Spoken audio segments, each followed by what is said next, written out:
ओम सहना भवतु सहनौ भुनक्तु सह वीर्यं करवावहै तेजस्विनावधीतमस्तु मा विद्विषावहै। शांति शांति शांति। ओम सदाशिवसमारंभां शंकराचार्यमध्यमाम् अस्मदाचार्यपर्यन्तां वन्दे गुरुपरम्पराम्। श्रुतिस्मृतिपुराणानाम् आलयं करुणालयं नमामि भगवत्पादं शङ्करं लोकशङ्करं। शङ्करं शङ्कराचार्यं केशवं बादरायणं सूत्रभाष्यकृतौ वन्दे भगवन्तौ पुनः पुनः। ईश्वरो गुरुरात्मेति मूर्तिभेदविभागिने व्योमवद्व्याप्तदेहाय दक्षिणामूर्तये नमः। समस्तजनकल्याणे निरतं करुणामयं नमामि चिन्मयं देवं सद्गुरुं ब्रह्मविद्वरम्। वासुदेवेन्द्रयोगीन्द्रं नत्वा ज्ञानप्रदं गुरुं मुमुक्षूणां हितार्थाय तत्त्वबोधोऽभिधीयते। हरि ओम, सभी को प्रणाम। 4 कोशों के बारे में हमने देखा, अन्नमय, प्राणमय, मनोमय और विज्ञानमय। अब देखते हैं आनंदमय कोश के बारे में। आनंदमय कः एवमेव कारणशरीरभूत अविद्यास्थ मलिनसत्वं प्रियादिवृत्तिसहितं सत् आनंदमयः कोशः एतत् कोशपञ्चकम्।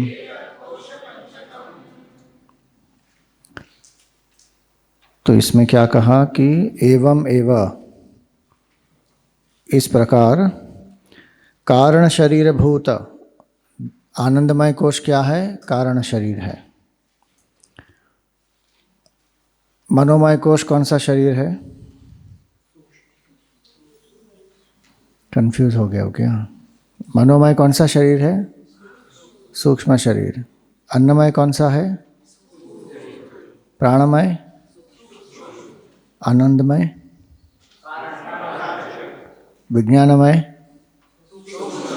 अन्नमय। तो आनंदमय जो है वो कारण शरीर है।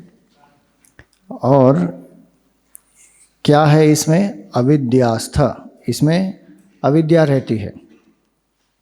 कारण शरीर हमने देखा वो आत्मा की अविद्या को कारण शरीर कहते हैं। और ये जो अविद्या है, कारण शरीर में हम आत्मा से सबसे निकट में हैं। और उसको नेगेटिव ब्लिस क्यों कहते हैं? क्योंकि जो एजिटेशंस है मन के वो सब शांत हो गए हैं और आत्मा का ही आनंद का अनुभव हो रहा है। लेकिन अविद्या का आवरण अभी भी बना हुआ है, इसीलिए वो कारण शरीर है। इसलिए इसको कहा गया है मलिन सत्वम। मलिन है ये, क्योंकि अविद्या के कारण ये मलिन है। और वासनाएं भी इसी में हैं। वासनाएं अव्यक्त रूप से हैं और अविद्या भी है ये।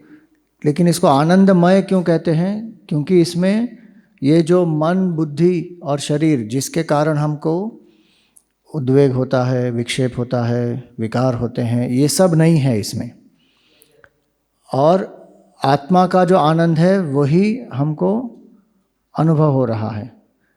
उस स्थिति में हमको पता नहीं चलता, चित्त केवल उसको रिकॉर्ड कर लेता है। जैसे ये सीसीटीवी कैमरा होता है, तो वो आपने एक बार उसको चालू कर दिया तो आप सब यहाँ पर हैं, वो रिकॉर्ड कर लेगा। हम सब यहाँ से चले जाएंगे, वो भी रिकॉर्ड कर लेगा। अगले दिन अगर आपको आके देखना है कि यहाँ पे क्या हुआ था, तो आप उसको वीडियो देखोगे तो पता चल जाएगा कि अच्छा इस समय पे इतने लोग थे, इस समय पे ये सब लोग चले गए। तो इस तरह ये चित्त जो है उसको रिकॉर्ड कर देता है, सब कुछ जो होता है जागृत में, स्वप्न में, वो तो वो रिकॉर्ड कर ही रहा है, लेकिन सुषुप्ति में भी जो कुछ नहीं है, सब कुछ अव्यक्त रूप में चला गया, उसको वो रिकॉर्ड कर लेता है। और क्योंकि सबसे निकट है हम आत्मा के, एक आनंद का अनुभव हो रहा है जो हमको स्वप्न से सुषुप्ति से बाहर निकलने के बाद पता चलता है कि मुझे कुछ पता नहीं था, मैं बहुत अच्छे से सोया, सुखेन मया निद्रानुभूयते इत्यादि। तो इसलिए ये है आनंदमय, इसलिए इसको आनंदमय कहते हैं एक चीज़। तो इसका अनुभव कहाँ हो रहा है? कारण शरीर भूत, कारण शरीर में। और कारण शरीर का अनुभव मुख्य रूप से कौन सी अवस्था में होता है?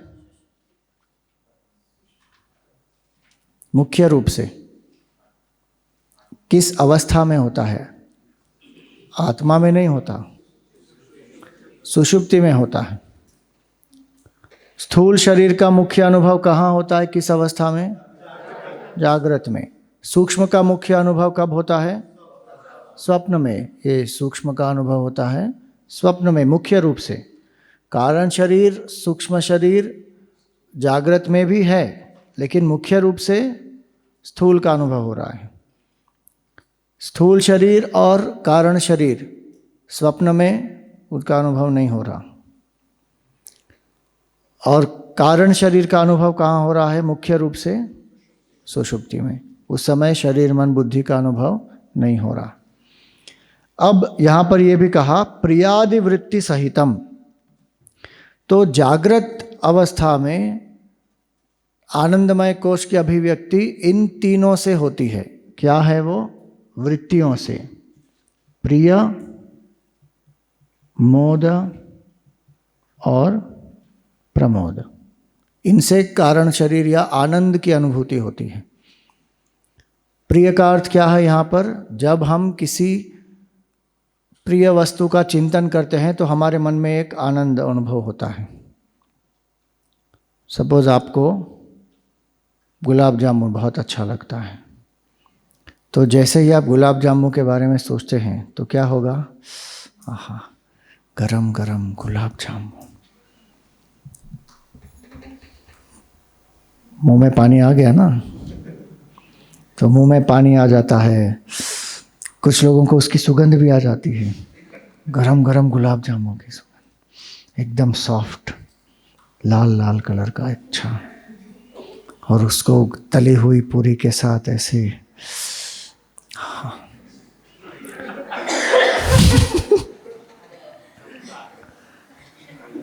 स्वामी जी, गुलाब जामुन का आनंद जो है ना, उसके सामने ब्रह्मानंद भी कुछ नहीं है।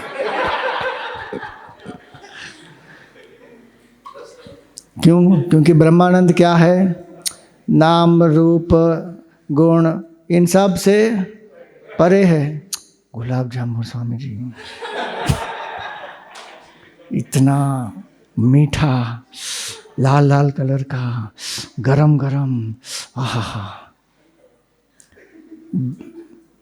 बहुत सारे गुलाब जामुन का आनंद का मिक्स कर देंगे तो ब्रह्मानंद हो जाएगा स्वामी जी। ये केवल वृत्ति से ही जब सोचते हैं जो हमको प्रिय वस्तु होती है तो क्या होता है? एक आनंद होता है। किसी से आप प्रेम करते हैं और बहुत सालों के बाद आप उनको मिलने वाले हैं, तो उनके बारे में सोचते ही क्या होता है? हाँ, हम मिलने वाले हैं, हम यहाँ जाएंगे, वहाँ जाएंगे, ऐसे समय बिताएंगे। तो सोच सोच के जो आनंद प्राप्त होता है, ये विचार के स्तर पर है कि जो हमें प्रिय लगता है उसके बारे में विचार करते हैं तो आनंद का अनुभव होता है। अब जब ये एक्चुअली मिल जाता है, आज रात को आपको डिनर में गुलाब जामुन मिले, मैंने मिले कहा, मिलेगा नहीं कहा। आपको अगर आज शाम को इनको इच्छा जागृत हो गई, मिलना चाहिए, तो अगर मन में ये विचार है और मिल रहा है तो जैसे ही आप वो काउंटर पे जाते हैं और देखते हैं कि अरे गुलाब जामुन मिल गया, तो आपका आनंद और बढ़ गया ना।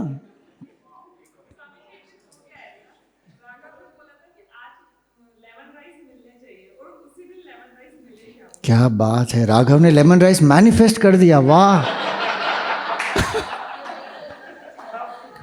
बहुत बढ़िया है भाई। तो जब मिल जाती है वस्तु, तो जो विचार का आनंद था उससे ज़्यादा आनंद होता है, उसको कहते हैं मोद। और फिर जब आप उसको एक्चुअली खाते हैं तो उस समय जितना आनंद होता है वो तो विचार से भी ज़्यादा है, मिला है उससे भी ज़्यादा है, एक्चुअली आप उसको अनुभव कर रहे हैं। तो उसको क्या कहते हैं, जब उसका भोग आप कर रहे हैं तब जो आनंद है उसको कहते हैं प्रमोद। प्रमाद नहीं भैया, प्रमोद। प्रमाद का अर्थ होता है पोस्टपोनमेंट, एक लेजीनेस, लेथार्जी, वो प्रमाद होता है। ये प्रमाद नहीं है, ये क्या है, प्रमोद।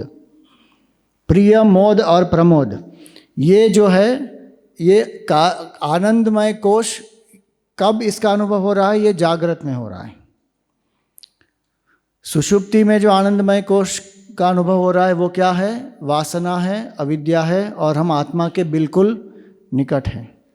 इसीलिए जो शरीर मन बुद्धि नहीं है उस समय, अव्यक्त रूप में है, तो आत्मा का आनंद, एक अनुभव जो हो रहा है उसको आनंदमय कहते हैं कारण शरीर में। लेकिन उसको मलिन क्यों कहा, क्योंकि अविद्या है उसमें। जागृत अवस्था में आनंदमय का अनुभव कैसे होता है, ये प्रिय, मोद और प्रमोद के द्वारा।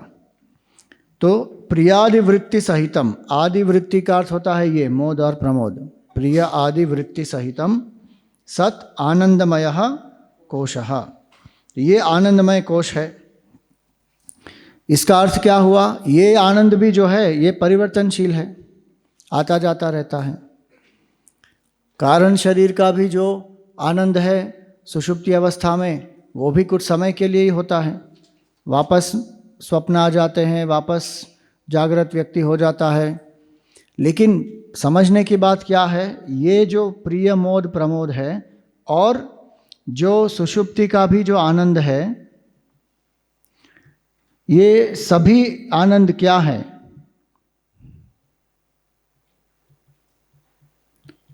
ये सुषुप्ति का भी जो आनंद है, जागृत में भी जो प्रिय, मोद, प्रमोद हमको अनुभव हो रहा है, ये सभी क्या है, आत्मा के ही आनंद का प्रतिबिंब है। ये आत्मा का ही आनंद है ये, लेकिन कारण शरीर के द्वारा अनुभव हो रहा है सुषुप्ति में। शरीर मन बुद्धि के द्वारा अनुभव हो रहा है जागृत में। लेकिन ये आनंद कहाँ से आ रहा है, आत्मा का ही आनंद है, ये अलग नहीं है। गुलाब जामुन में क्षमता ही नहीं है आनंद प्रदान करने की।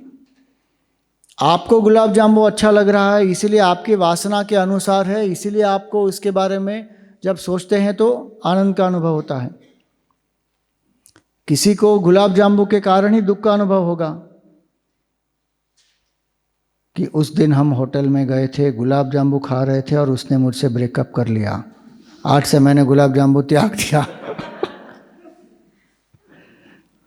तो वो गुलाब जामुन देखकर ही उसको क्या होगा, अरे रे, दुख का अनुभव होगा।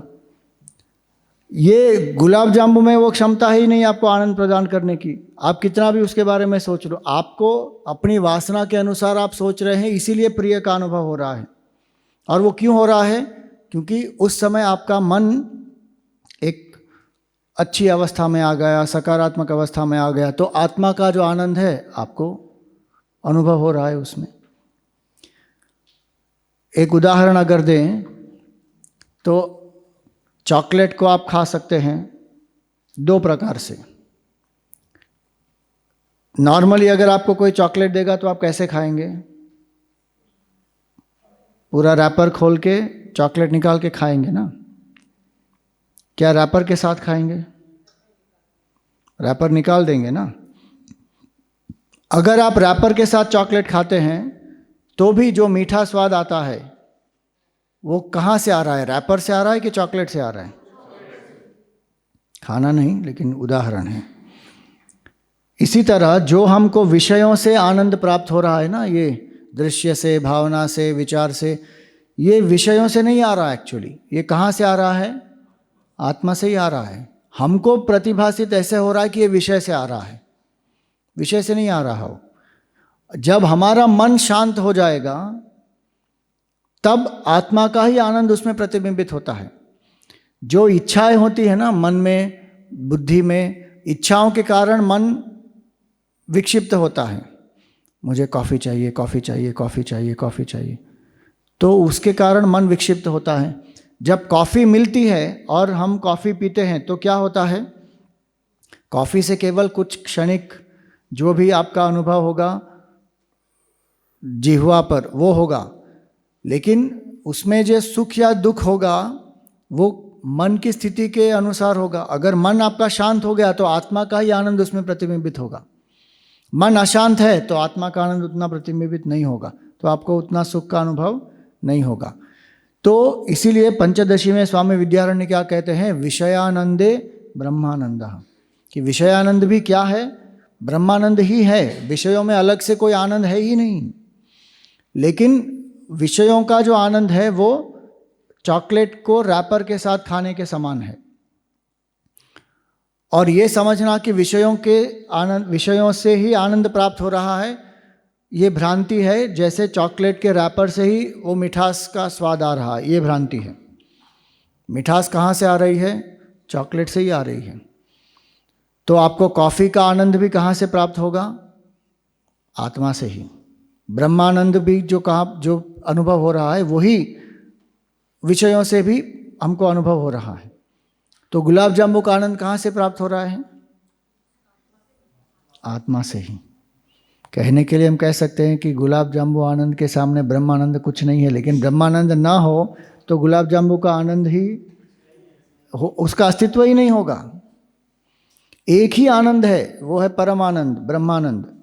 वही अलग अलग रूपों में प्रकट हो रहा है, अलग अलग विषयों से, अपनी वासनाओं के अनुसार। बस ये जो व्यक्ति समझ जाता है तो फिर कहता है कि भाई अगर आपको कोई चॉइस दे कि चॉकलेट को रैपर के साथ खाना है और रैपर निकाल के खाना है, तो आप कैसे खाओगे?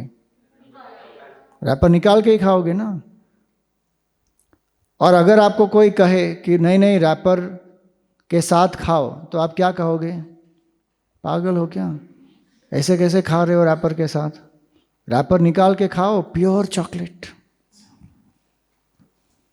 मुंह में डालते ही मेल्ट हो जाए ऐसी चॉकलेट, डार्क चॉकलेट। यही तो साधु महात्मा कह रहे हैं हमको। वो क्या कह रहे हैं कि अरे ये रैपर को निकालो और ये चॉकलेट को खाओ। हम क्या कह रहे हैं? स्वामी जी आपको इसका मज़ा पता नहीं है, आप ये करके देखो। ये जो आनंद है एक बार प्राप्त कर लिया, वापस और कुछ प्राप्त करने लायक रहता नहीं। लेकिन हम किसके पीछे भागे हैं? रैपर के पीछे। रैपर के साथ चॉकलेट खोल खोल के खाए जा रहे हैं और फिर कह रहे हैं मज़ा नहीं आया, क्या करें, अतृप्तता का अनुभव है, अपूर्णता का अनुभव है। तो होगा ही, रैपर के साथ खा रहे हैं तो क्या होगा? फिर उसको निकाल दो। वहाँ पर तो एक्चुअली रैपर को निकालना पड़ता है, यहाँ पर तो आपको शरीर मन बुद्धि को निकालना भी नहीं है। केवल गलत धारणा जो है कि ये मैं हूँ, ये गलत धारणा निकाल देनी है और कुछ नहीं करना। विषयों को भी त्यागना नहीं है, शरीर मन बुद्धि को भी छोड़ना नहीं है। करना क्या है? जो गलत धारणा है कि मैं शरीर मन बुद्धि हूँ, इसको छोड़ देना है। और ये दृश्य में, भावना में और विचार में सुख है, ये जो गलत धारणा है उसको छोड़ देना है। केवल इतना करना है, इसको कहते हैं त्याग। ये त्याग हमने कर लिया तो आत्मा का आनंद अनुभव हो जाएगा। तो अब ये हो गया आनंदमय कोश। अब आत्मा के बारे में क्या कहा गया था? स्थूल सूक्ष्म कारण शरीराद व्यतिरिक्तः, फिर पंचकोशातीत सन, अवस्थात्रय साक्षी, सच्चिदानंद स्वरूप सन, यस्तिष्ठति स आत्मा। तो जो हमको बताया अभी तक 3 शरीर के बारे में, 5 कोशों के बारे में, 3 अवस्थाओं के बारे में, वो मैं नहीं हूँ। वो मैं क्यों नहीं हूँ, इसका जो तर्क है वो यहाँ पर दिया गया है। अगला, मदीयम शरीरम मदीयाः प्राणाः मदीयम मनश्च मदीया बुद्धिः मदीयम अज्ञानम् इति स्वेनैव ज्ञायते तद्यथा मदीयत्वेन ज्ञातं कटककुण्डल गृहादिकं स्वस्माद् भिन्नं तथा पंचकोशादिकं स्वस्माद् भिन्नं मदीयत्वेन ज्ञातं आत्मा न भवति। इस कारण ये आत्मा नहीं हो सकते। आत्मा न भवति किस कारण? मदीयम शरीरम, हम क्या कहते हैं? मेरा शरीर। मदीयम प्राणाः, मेरे प्राण। मदीयम मनश्च, मेरा मन। मदीया बुद्धि, मेरी बुद्धि। मदीयम अज्ञानम, मेरा अज्ञान। स्वेनैव ज्ञायते, ये हमको पता है। तद यथा मदीयत्वेन, ये सब में हमारी भावना क्या है? ये मेरा है, ये मैं हूँ, ये भावना नहीं है। एक्चुअली ये भावना नहीं होनी चाहिए, लेकिन हमारी ये भावना है। इसमें क्या लिखा है? किस तरह हमको ये ज्ञात है कि कटक कुंडल ग्रह ये सब मेरे हैं। मदीयत्वेन ज्ञातम, कि मेरे जो हैं कटक है मतलब कंगन, मेरे कुंडल है मतलब इसको क्या कहेंगे? झुमका। मेरे झुमके हैं, कटक कुंडल। फिर मेरा घर। कोई ये कहता है क्या कि मैं कंगन हूँ, मैं कुंडल हूँ, मैं घर हूँ? ये कोई नहीं कहता। जो मेरा है वो मुझसे अलग है। सिंपल लॉजिक है, इसमें कोई बड़ा सूक्ष्म तर्क की आवश्यकता नहीं है। जो मेरा है वो मुझसे अलग है। तो यहाँ पर यही कहा, मदीयम मदीयत्वेन ज्ञातम कटक कुंडल ग्रहादिकम स्वस्मात् भिन्नम, मुझसे ये अलग है। ये मेरे हैं लेकिन ये मैं नहीं हूँ। इसी तरह तथा पंचकोशादिकम स्वस्मात् भिन्नम, ये पंचकोश, ये 3 शरीर, ये 3 अवस्थाएं, ये क्या हैं? मुझसे अलग हैं। मदीयत्वेन, क्योंकि ये मेरे हैं। मुझे ये ज्ञान है कि ये मेरे हैं। हम अपने व्यवहारिक जीवन में भी ऐसे ही कहते हैं ना, मेरा शरीर है, मेरा मन है, मेरी बुद्धि। हम कभी कभी अहम का प्रयोग भी कर लेते हैं, क्योंकि वो तादाद में हो चुका है। इसीलिए मैं क्रोधी हूँ, मैं मोटा हूँ, मैं नाटा हूँ, मैं छोटा हूँ, मैं बड़ा हूँ, वो हम कर लेते हैं तादात्म्य के कारण। लेकिन तर्क से अगर हम देखें तो जो मेरा है वो मैं नहीं हूँ।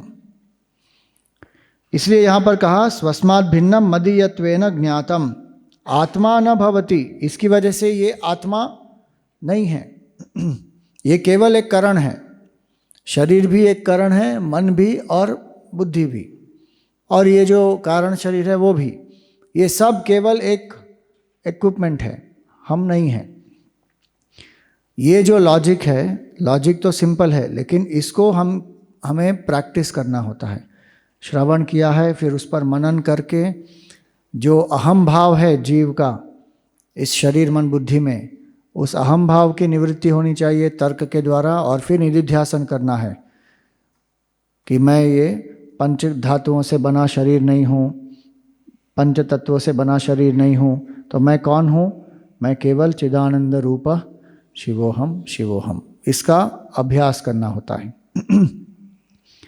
पहले तो ये बौद्धिक रूप से पहले ज्ञान होगा, फिर संशय जो आते हैं उसकी मनन से निवृत्ति करनी है, और फिर निधिध्यासन के द्वारा जो विपरीत भावना है कि मैं ये शरीर मन बुद्धि हूँ, उसको नष्ट करना है, तब साक्षात्कार होगा। तो ये लॉजिक हो गया इसका। अब आत्मा जो है, अगर वो पंचकोश नहीं है, अवस्थात्रय नहीं है, और जो 3 देह हैं वो नहीं है, तो फिर आत्मा का स्वरूप लक्षण क्या है? तो वहाँ पर परिभाषा में क्या कहा था? सत चित आनंद स्वरूप सन यस्तिष्ठति स आत्मा। तो अब वो सच्चिदानंद क्या है उसके बारे में बता रहे हैं कि ये जो बताया अभी तक, जो बताया वो क्या है? वो अनात्मा है। पंचकोश, 3 शरीर, 3 अवस्थाएं, वो क्या है? अनात्मा, जो आत्मा नहीं है। तो फिर आत्मा क्या है? आत्मा तर्हि कः सच्चिदानंद स्वरूपः। तो ये आत्मा का कौन सा लक्षण है? अतद्व्यावृत्ति लक्षण है। अतद्व्यावृत्ति लक्षण है ना ये, सच्चिदानंद। गुड, स्वरूप लक्षण है। पंचकोशातीतः, ये अतद्व्यावृत्ति लक्षण है ना। पंचकोशातीतः ये कौन सा लक्षण है? तटस्थ लक्षण है। तो अतद्व्यावृत्ति कौन सा है? स्थूल सूक्ष्म कारण शरीर लक्षण नहीं है। स्थूल सूक्ष्म कारण शरीराद व्यतिरिक्तः, ये व्यतिरिक्त नहीं भूलना भैया। व्यतिरिक्त भूल जाओगे तो फिर गड़बड़ हो जाएगी। स्थूल सूक्ष्म कारण शरीराद व्यतिरिक्तः, वो है अतद्व्यावृत्ति लक्षण। तो ये स्वरूप लक्षण है। अब स्वरूप और गुण, इसमें क्या फर्क होता है? जो गुण है उसके बिना वस्तु रह सकती है।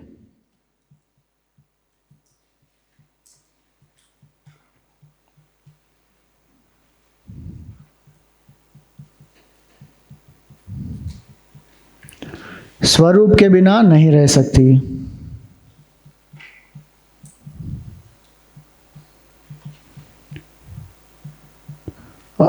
एक उदाहरण क्या है? तो पुष्प जो है उसमें रंग है, गंध है, कोमलता है। ये पुष्प के गुण है या स्वरूप है? क्यों?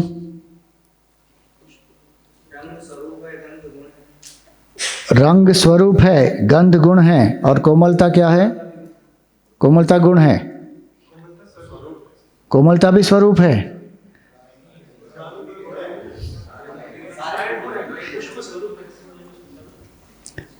देखो, रंग जो है, एक पुष्प का जो रंग है, वो जो भी उसका रंग है वो उसका स्वरूप होगा, उसके बिना तो वो होगा नहीं। लेकिन जो गंध है और कोमलता है, कुछ पुष्प होते हैं जिसके कोई गंध नहीं होती। उदाहरण चाइनीज रोज, कुछ गंध ही नहीं है उसमें।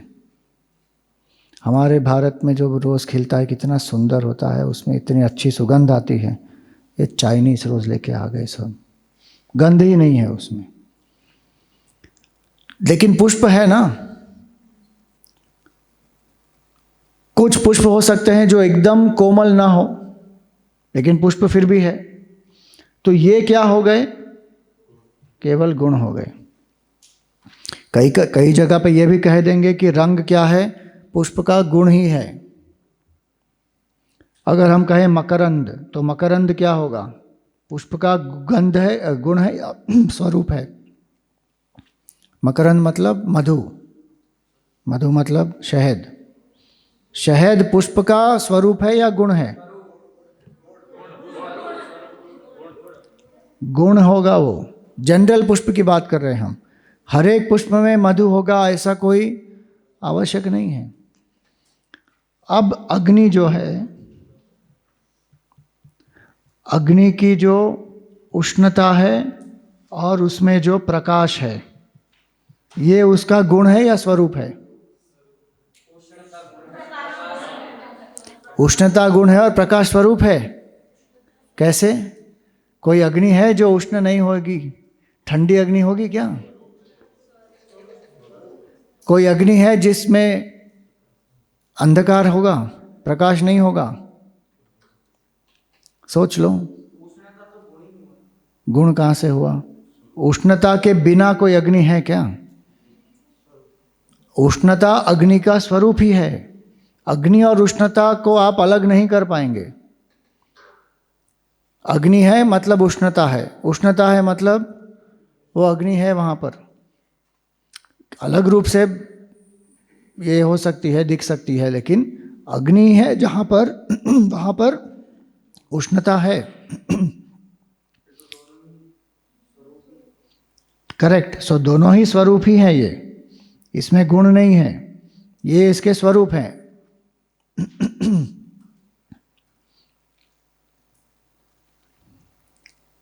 आकाश में जो नीलापन है वो उसका गुण है या स्वरूप है?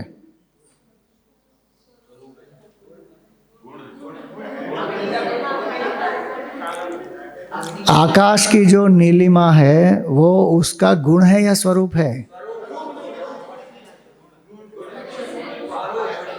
गुण भी नहीं है, स्वरूप भी नहीं है। आकाश में नीलिमा है ही नहीं। क्या आकाश में नीलिमा है क्या? वो हमको प्रतीत हो रही है, प्ले ऑफ लाइट है, हमारी लिमिटेशन ऑफ सेंसेस है, या जो भी आप कहें, एटमॉस्फेरिक एयर है, उस सब के कारण हमको प्रतीत हो रहा है, उसमें नीलिमा है ही नहीं। तो ना इधर वो गुण है नॉर स्वरूप है। गूगली डाला ना। हाँ, खरगोश के सींग उनका गुण है या स्वरूप है? खरगोश के सींग ही नहीं है, वो क्या है? सत्य है, असत्य है या मिथ्या है? असत है वो, मिथ्या कैसे हुए? असत ही है वो, कभी है ही नहीं। खरगोश के कान की बात नहीं कर रहे हैं, उसके सींग की बात कर रहे हैं। खरगोश को सींग होते हैं क्या? वो क्या पूछ रहे थे अग्नि के बारे में? अग्नि का कोई गुण होता है? गुण वाइज नहीं, मुझे तो नहीं पता है। उसका स्वरूप ही है वो, जो क्या कहते हैं, जो उष्णता है और प्रकाश है, उसका स्वरूप ही है। हाँ, लेकिन जो रंग है वो भी उसमें उसके स्वरूप ही है। जो उसके 7 प्रकार के जो रंग है ना, वो उसका स्वरूप ही है। जो ब्लू से लेकर वो जो रेड तक वो चलते रहता है, वाइट जो भी है, उसके 7 रंग जो भी है वो हाँ, वो मुंडकोपनिषद में आता है वो। You are asking something?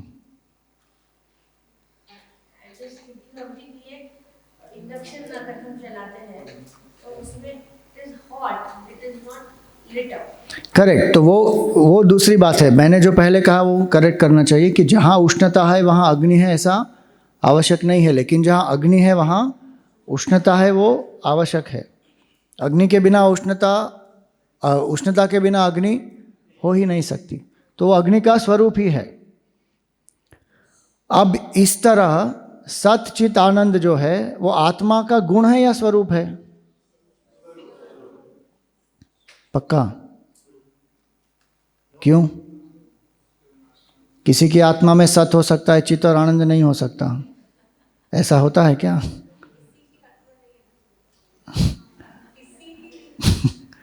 बराबर। किसी की आत्मा ऐसे नहीं होता। आत्मा क्या है? एक ही है।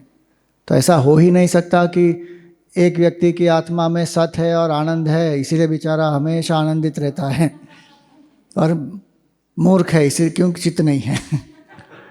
और एक व्यक्ति है जिसमें सत है और चित्त है, लेकिन हमेशा दुखी रहता है, क्यों? क्योंकि आनंद नहीं है। ऐसा नहीं है। जो सच्चिद आनंद है वो क्या है? वो गुण नहीं है, वो आत्मा का ही स्वरूप है। इसीलिए यहाँ पर क्या बोला? सच्चिद आनंद स्वरूपः।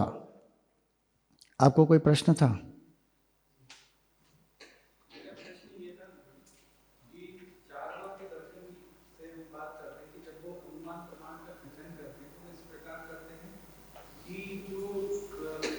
अग्नि है, तो वो तीनों कालों में एक सी होना चाहिए। तो आज हम देखते हैं कि जैसे कि माता जी की बात की जो इंडक्शन है, तो इंडक्शन में उष्णता तो है ही, पर धुआं ही होता है। हाँ, तो क्या उसमें प्रॉब्लम क्या है? इसमें मतलब जो अगर हम वेदांत में देखें, वेदांत तो वो अनुमान प्रमाण को मानता है। हाँ, तो वेदांत तो अनुमान को मानेगा। तो उसका खंडन इस प्रकार हो रहा है ना आज की, जैसे हमने देखा कि जहाँ धुआं है वहाँ आग है, यहाँ उष्णता है। पर आज के और जब हम अनुमान प्रमाण को पढ़ते हैं तब हम ये बात पढ़ते हैं कि अनुमान प्रमाण तभी सही होगा, माना जाएगा कि जब तीनों कालों में, यानी भूतकाल, भविष्यकाल और वर्तमान काल में, तीनों में वो एक जैसा है। वो नहीं हो सकता है। तीनों में एक जैसा ही होगा, वो कैसे हो सकता है अनुमान प्रमाण में? यही तो बात है, इसी चीज का वो तो गलत है ना। तीनों कालों में अगर कुछ परिवर्तन रहित है तो केवल ब्रह्म ही है। अगर आप अनुमान प्रमाण भी देखेंगे तो उसमें जो अग्नि कहीं पे होती है तो बहुत बड़ी अग्नि होगी, पूरा का पूरा पहाड़ जल गया, और कहीं पे इतनी छोटी अग्नि होगी तो धुआं कम होगा। तो समान थोड़ी है तीनों काल में वो। तो वो जो खंडन कर रहे हैं वो एक्चुअली खंडन हुआ, मुझे नहीं पता वो उन्होंने क्यों खंडन इस प्रकार किया उसका। लेकिन इंडक्शन के एग्जाम्पल में भी अनुमान प्रमाण ला सकते हैं। कैसे? कि अगर इंडक्शन रखा हुआ है और इंडक्शन के ऊपर जो पानी रखा है वो उबल रहा है, और अभी तो इंडक्शन बंद हो गया, मतलब स्विच बंद है, ठीक है। लेकिन जब मैं देख रहा हूँ कि पानी तो उबला हुआ है, तो अनुमान मुझे होगा कि नहीं, कभी ना कभी तो ये चालू हुआ होगा, तभी तो पानी उबला है, नहीं तो केवल इंडक्शन पर वो रखने से पानी थोड़ी उबलेगा। तो ये तो अनुमान हुआ ना।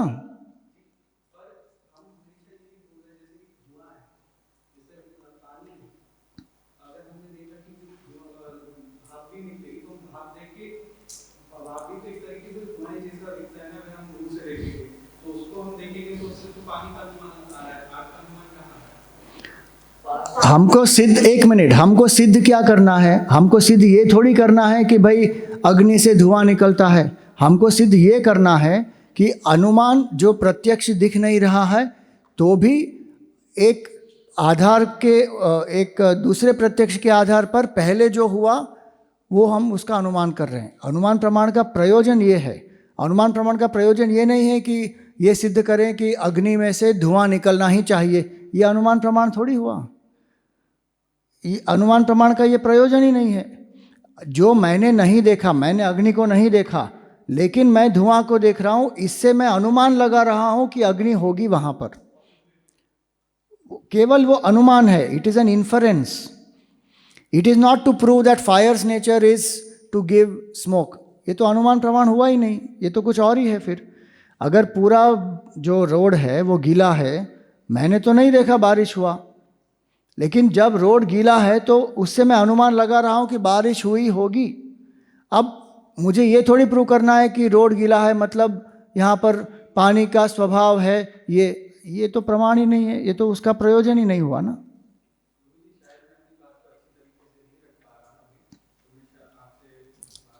ठीक है।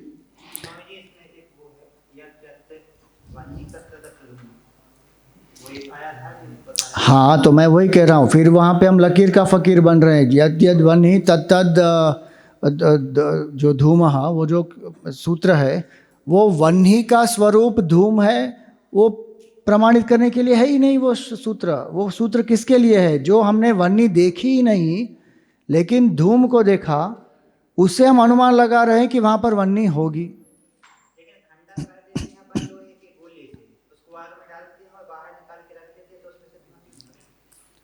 तो वही तो, अगर आपने लोहे का गोला रख दिया वहाँ पर और उसमें से धुआं नहीं निकल रहा, तो उसका अर्थ क्या हुआ?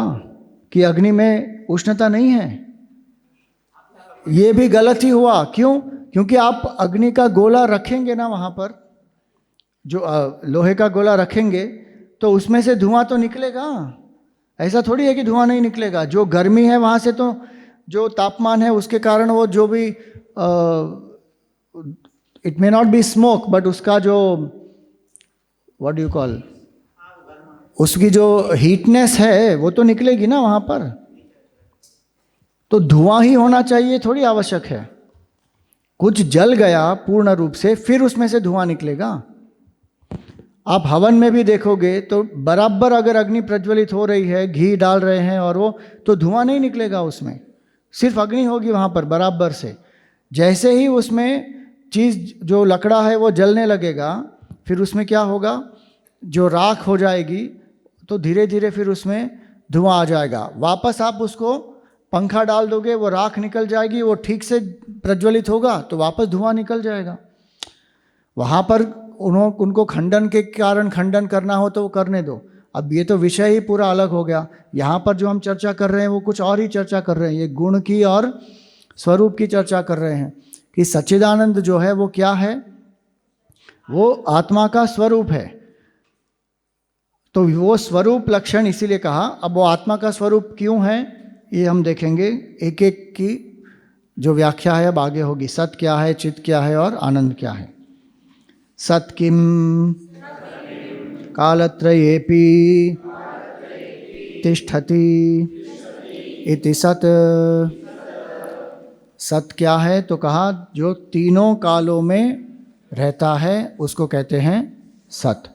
इसमें समझने की बात यह है कि तीनों कालों में जो अपरिवर्तित रहता है, अबाध्य रहता है, वो सत है। केवल तीनों कालों में रहता है, अगर ये ठीक से हमने नहीं समझा तो फिर गलत धारणाएं उत्पन्न हो सकती हैं।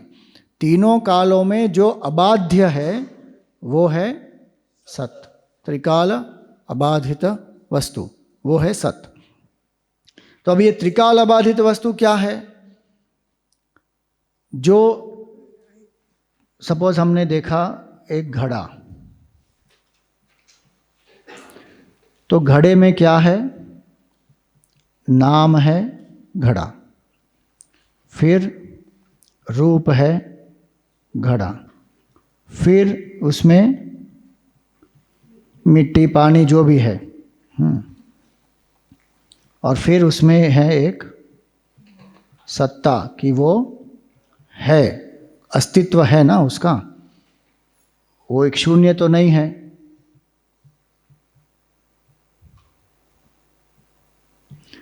तो अब ये अगर हमने समझ लिया कि ये हर एक वस्तु में ये होता है, क्या नाम होगा, रूप होगा, उसका कुछ उपादान होगा और फिर वो अस्तित्व है उसका। अब इसमें से बताओ क्या बाध्य, क्या परिवर्तनशील है और क्या परिवर्तन रहित है? मिट्टी परिवर्तन रहित है। केवल अस्तित्व जो है वो परिवर्तन रहित रहेगा, बाकी ये सब परिवर्तनशील है। आप इस मिट्टी से ग्लास बना दो तो नाम रूप बदल जाएगा, आप उस मिट्टी से एक कप बना दो, नाम रूप बदल जाएगा। लेकिन मिट्टी भी अपने आप में क्या है? परिवर्तनशील है ना। तो मिट्टी भी परिवर्तनशील है, नाम भी परिवर्तनशील है, रूप भी परिवर्तनशील है, लेकिन जिस भी परिवर्तन में वो होगा वो है ना, उसका एक अस्तित्व है, वो एब्सेंट तो नहीं हो रहा, प्रेजेंस है ना उसकी, एग्जिस्टेंस है, वो नॉन एग्जिस्टेंट तो नहीं हो रहा। मिट्टी जो है वो हार्ड हो सकती है या सॉफ्ट हो सकती है, तो उसमें परिवर्तन हो रहा है। आप उसमें कुछ मिला दो, जल मिला दो या फिर उसमें कुछ दूध मिला दो, परिवर्तन हो जाएगा मिट्टी के स्वभाव में।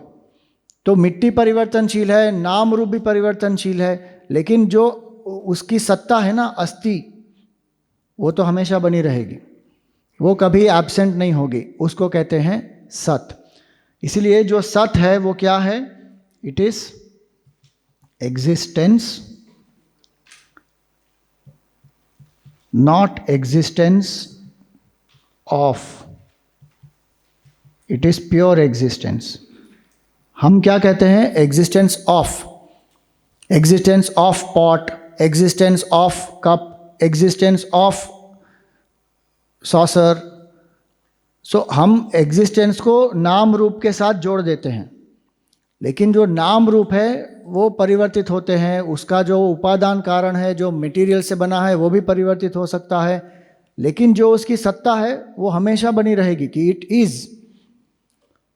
अगर उदाहरण पे देखें तो मड इज, उसके बाद उससे आपने पॉट बनाया, फिर क्या बन जाएगा? Pot is. फिर पॉट को आपने तोड़ दिया तो फिर क्या हुआ? Pot was. Glass is. फिर ग्लास वॉज, कप इज। तो इसमें पॉट जो है वो परिवर्तित हो गया, ग्लास जो है वो परिवर्तित हो गया, कप जो है वो परिवर्तित हो जाएगा, लेकिन ये जो इजनेस है ये बनी रहेगी। इसको कहते हैं सत्ता, इज।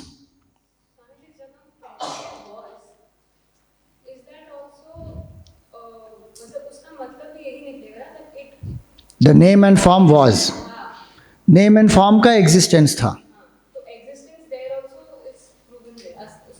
हाँ था, लेकिन अभी नहीं है, इसीलिए फिर लोग उसको नॉन एग्जिस्टेंस कह सकते हैं। इसीलिए वो क्लैरिफाई किया जाता है कि पहले वो पॉट का एग्जिस्टेंस था, अब ग्लास का एग्जिस्टेंस है। एग्जिस्टेंस उसमें भी और इसमें भी सेम है, वो बदला नहीं। Glass as glass was there, as नाम and रूप, and with that existence was also there, तभी वो हो सकता है। अब वो परिवर्तित हो गया कप में, तो अब कप है और वो ग्लास नहीं है, मतलब नाम नहीं है और रूप नहीं है, वो बदल गया। मिट्टी है, अगर आपने उसको कोई कप में नहीं बनाया तो फिर वो मिट्टी रहेगी। तो मिट्टी और नाम और रूप ये बदलते रहेंगे, लेकिन जो उसका अस्तित्व है वो सेम रहेगा। तो इसीलिए जो पहले भी कहते हैं वॉज, तो वो ठीक से समझना चाहिए, नहीं तो कन्फ्यूजन हो सकती है। Was also is indicating the existence, लेकिन उससे ये ध्यान नहीं होना चाहिए कि वो एग्जिस्टेंस बदल गया, कि एग्जिस्टेंस भी पास्ट हो सकता है। Existence will never be past, existence will always be now. नाम एंड रूप can become past, existence will never become past. जो वॉज हम कह रहे हैं वो किसके बारे में कह रहे हैं? केवल ये इन तीनों के बारे में हम कह रहे हैं was. Existence we can never say as was, ये वॉज कभी नहीं होगा। क्यों? क्योंकि तीन कालों में रहता है।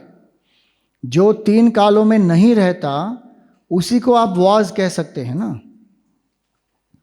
Existence is beyond past, present, future, तीन कालों में समान रहता है।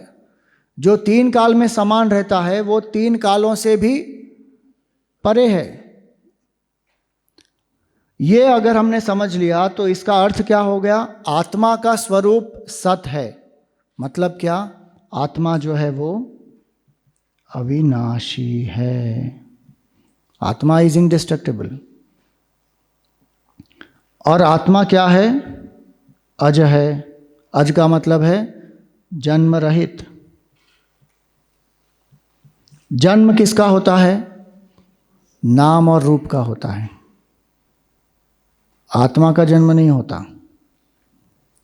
जैसे मिट्टी से घड़ा उत्पन्न हुआ तो हम कह सकते हैं कि अब घड़े का जन्म हुआ। माया से मिट्टी उत्पन्न हुई तो फिर क्या कहेंगे? मिट्टी का जन्म हुआ। लेकिन अस्तित्व का कभी जन्म नहीं होता। तो सत जो है वो क्या है? जन्म रहित है और अविनाशी है। उसका अर्थ क्या हुआ? मृत्युहीन है। और जन्म रहित जो है, मृत्युहीन जो है, उसमें तो विकार ही संभव नहीं है। तो वो क्या है? अविकारी है। इसका अर्थ क्या हुआ? स्वामी जी, होगी कोई आत्मा जो जन्म रहित है, मृत्यु रहित है, अविकारी है, मुझे क्या? ये आत्मा का अर्थ क्या होता है? अहम। तो आत्मा जन्म रहित है, मतलब क्या? मैं जन्म रहित हूं। उसमें मैं कौन है? आत्मा। शरीर नहीं, मन नहीं, बुद्धि नहीं, दृष्टा नहीं, भावक नहीं, विचारक नहीं, ये मैं कौन है? आत्मा। आत्मा जन्म रहित है। इसीलिए आज दोपहर को मैंने एक नया बर्थडे सॉन्ग क्रिएट किया कि वेदांती जो है वो बर्थडे कैसे मनाएगा। देखो बाकी सब लोग बर्थडे कैसे मनाते हैं, हैप्पी बर्थडे टू यू ऐसा करके एक बोल बनाते हैं ना। चिन्मय मिशन में हम बर्थडे सॉन्ग जो है गुरुजी ने हमारे लिखा हुआ है, बहुत सुंदर है वो। जन्मदिनमिदं अयि प्रिय सखे शंतनोतु ते सर्वदा मुदम। अच्छे से विश करने के लिए किसी को बताया है कि भाई आपका जन्मदिन, आप हमेशा सुखी रहो, आपका जीवन सार्थक हो, आप पुण्य कर्म प्राप्त करें, ये सब अच्छे से लिखा है। लेकिन मैंने वेदांती के लिए लिखा है, उसके केवल 4 पंक्तियां हैं। वो क्या है? अगर आप ठीक से सुनेंगे तो इमीडिएट रियलाइजेशन गारंटीड।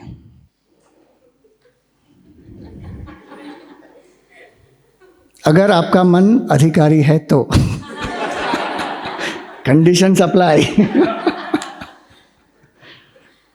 तो वो बर्थडे सॉन्ग वेदांती का क्या है? सेम हैप्पी बर्थडे ट्यून में है।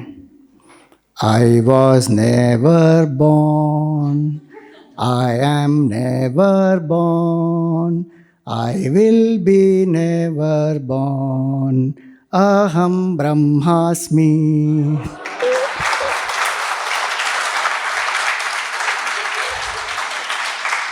ये है हमारा वेदांती का बर्थडे।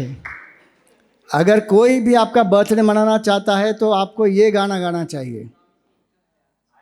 अच्छा, आप इनका बर्थडे है आज, बहुत बढ़िया। तो आप गाओ और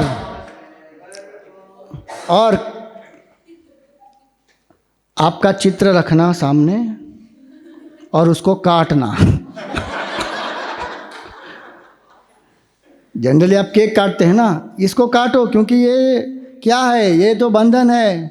जो मैं अजन्मा हूँ उसको जन्म समझकर, ये शरीर समझकर अब उसके दुख को मैं झेल रहा हूँ। अरे ये बूढ़ा हो गया, ये मरने वाला है, हाँ मैं मरने वाला हूँ। अरे क्या, I was never born, I am never born, I will be never born, अहम ब्रह्मास्मि। हो गया, बढ़िया। तो पुनर्जन्म की क्या किसी को दुख है क्या? वेदांती को पुनर्जन्म की प्रॉब्लम ही नहीं है, क्योंकि वेदांती किस में जीता है? हर क्षण जीवन मुक्ति में ही जीता है। तो वेदांती को जन्म मृत्यु के चक्र से मुक्ति चाहिए, ये इच्छा ही नहीं है। क्यों? क्योंकि जन्म हुआ ही नहीं मेरा। मैं तो अविकारी हूँ और मैं अविनाशी हूँ, तो मेरा कहाँ से कोई जन्म मृत्यु के चक्कर में कौन फंसा है? मैं तो नहीं फंसा, जो फंसा है वो फंसा है। ये है सत्य जानने का प्रयोजन। क्या है? अपने आप को अविनाशी जान लेना। जो अपने आप को अविनाशी जान लेगा वो क्या हो जाएगा? निर्भय। वेदांत क्या कहता है?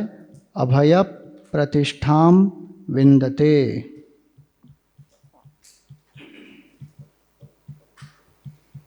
ये अभय में प्रतिष्ठित हो जाएगा वो व्यक्ति। कुछ भी, उसको कोई भय ही नहीं होगा, क्योंकि सबसे बड़ा भय क्या है?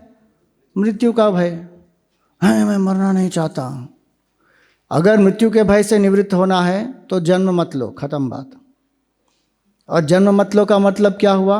अब तो जन्म हो गया शरीर का, लेकिन ये पहचान लो इस मनुष्य शरीर में ही कि मैं कौन हूँ? मैं अजन्मा आत्मा हूँ, मेरा तो जन्म ही नहीं हुआ। कबीरदास जी का सुंदर एक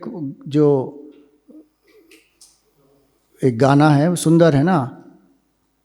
अमर वहा देशवा जहाँ से आयो, पानी न पवन न धरती आकाशवा। वहाँ पर पानी नहीं है, पवन नहीं है, धरती नहीं है, आकाश नहीं है। वो अमर देश से मैं आया यहाँ पर, मतलब यहाँ पर आया वो भी एक प्रतीति है। कभी कुछ विकार हुआ नहीं, लेकिन अब दिख रहा है तो ठीक है। अपने स्वरूप को जान लो।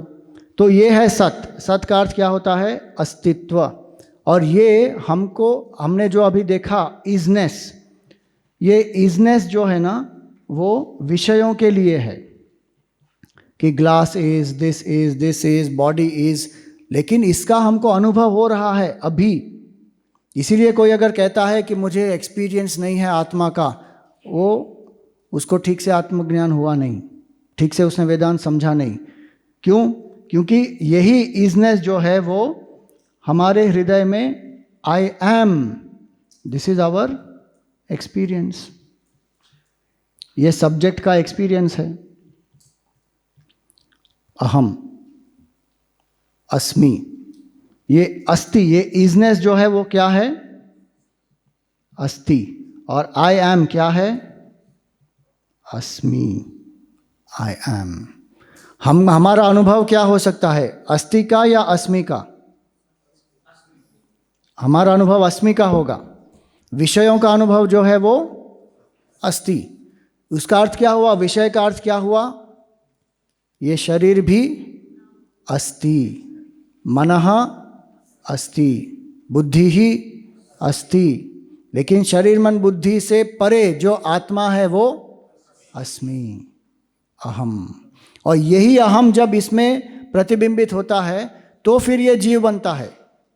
लेकिन इसके बिना ये क्या है? केवल अहम अस्मि, आत्मा ही है केवल, बस। इस आत्म तत्व को जो जानता है ना, उसमें बिल्कुल भय नहीं होता।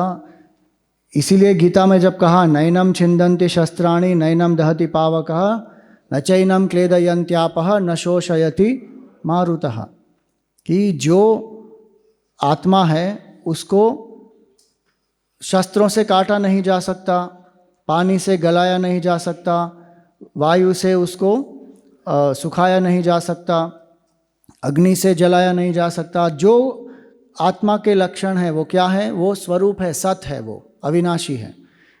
जो हो सकता है वो शरीर को हो सकता है। शरीर को आप काट सकते हो, जला सकते हो, जो कर सकते हो, लेकिन वो मैं हो ही नहीं। इसको कुछ भी किया जाए मुझे कुछ होगा नहीं होगा। ये जो जान लेता है ना, बिल्कुल निर्भय हो जाएगा। खुदीराम बोस ने जो किया था ना, उन्होंने जो एक बम फेंका था, ऑफिसर की कोई मृत्यु हो गई थी, फिर उनको फांसी का जो आदेश दे दिया था, तो इतने बहुत ही वो युवा अवस्था में थे। जब वो लेकर गए उनको, उनके चेहरे पर कोई भय नहीं था। तो ब्रिटिश ऑफिसर ने उसको पूछा कि तुमको पता है तुमको क्या होगा? बोले हाँ, आप मुझे लटका दोगे, you will hang me to death, तो मेरी मृत्यु होगी इसकी। तो डर नहीं लग रहा? बोले नहीं लग रहा। क्यों? तो उसने कहा मेरी माँ ने मुझे गीता सिखाई है, और गीता में लिखा है नैनम छिन्दन्ति शस्त्राणि, कोई भी शस्त्र मुझे काट नहीं सकते, वायु मुझे सुखा नहीं सकती, पानी मुझे गला नहीं सकता, आग मुझे जला नहीं सकता। मैं वो परब्रह्म तत्व हूँ, अविनाशी हूँ, अजर हूँ, अमर हूँ, और जब तक आप मेरे देश पर राज कर रहे हैं मैं बार बार आते रहूँगा जब तक आपको भगा न दूँ यहाँ से। तो ये ब्रिटिश ऑफिसर ने, कहते हैं, इसको पूछा कि ये कहाँ लिखा है? बोले गीता में लिखा है। किसने लिखा है? बोले कृष्ण ने लिखा है। तो उसने ऑर्डर जारी किया कि गीता को जब्त करो और कृष्ण को कैदी करो। कि कौन है जो ब्रिटिश हुकूमत के खिलाफ ये सब षड्यंत्र फैला रहा है। लेकिन कहने की बात क्या है कि बहुत सारे ऐसे स्वतंत्रता सेनानी थे। विनोबा भावे जी ने भी गीता में, जेल में गीता का उपदेश दिया कैदियों को, और उसको अच्छी बहुत सुंदर किताब है गीताई के नाम से, और talks on Gita by Vinoba Bhave, English में भी उसका ट्रांसलेशन हुआ है। बहुत सुंदर है, पूरा का पूरा हर एक चैप्टर का सार है उसमें। टेक्निकलिटीज़ बहुत नहीं है, सिंपल मेथड में बहुत सुंदर सार बताया है उन्होंने। तो गीता के कारण बहुत सारे लोगों को इतनी प्रेरणा मिली है, निर्भयता से उन्होंने स्वतंत्रता में अपने प्राणों की आहुति भी दी। क्यों? क्योंकि ये व्यक्ति निर्भय बन जाता है। तो सत का ये प्रभाव है। अब चित्त और आनंद जो है वो हम बाद में देखेंगे। ओम पूर्णमद पूर्णमिदं पूर्णात् पूर्णमुदच्यते पूर्णस्य पूर्णमादाय पूर्णमेवावशिष्यते। ओम शांति शांति शांति। हरि ओम। श्री गुरुभ्यो नमः। हरि ओम।